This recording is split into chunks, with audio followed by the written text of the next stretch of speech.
A drone attack on a Russian ship in the Black Sea is captured on video. President Putin has had to contend with an attack on a Russian Navy ship which Ukraine says it carried out using an unmanned sea drone. The drone was carrying nearly half a ton of explosives, and the ship was docked in the port of Navarroseask, a major hub for Russian exports. A video released by the Ukrainian security services appears to show the drone hitting the side of a Russian naval vessel. Here by Ukraine correspondent James Waterhouse reports in waters dominated by Russia, Ukraine rallies on stealth under the cover of night. This sea drone moves towards the Oligonoski Gonyak, a Russian warship typically used for carrying supplies, meets a hunter designed to detonate on impact. Under the light of the next day, the vessel appears to be badly damaged, leading to the side or being towed to shore. Navarroseask is a major Russian export hub for oil and grain. Ukraine has claimed responsibility for the attack, as it tends to when it comes to sea drone assaults on the Black Sea.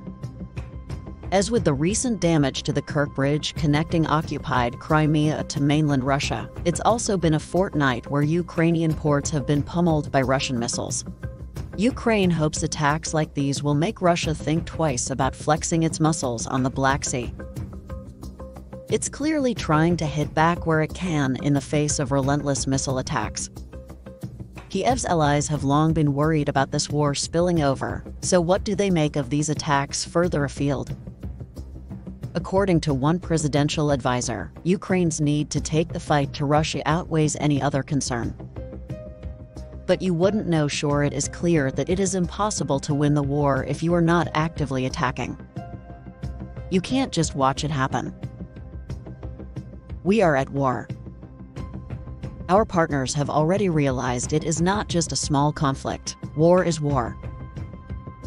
It is necessary to destroy the capabilities of the other side. #2.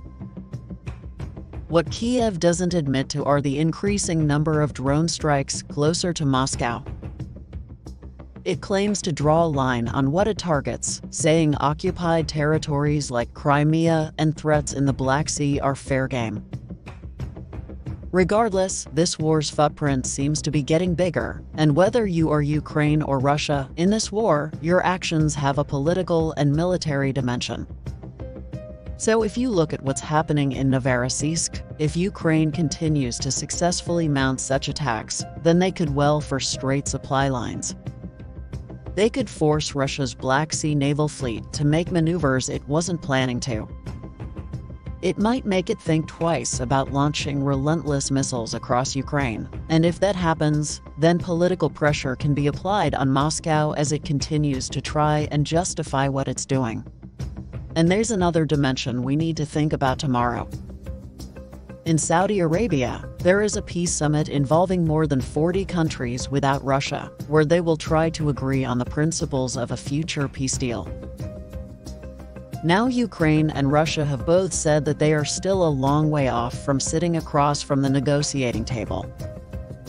And if we look at what is happening on the Black Sea, if we look at all as what is continuing to happen in Ukraine and more so Russia, then the conditions are hardly being set.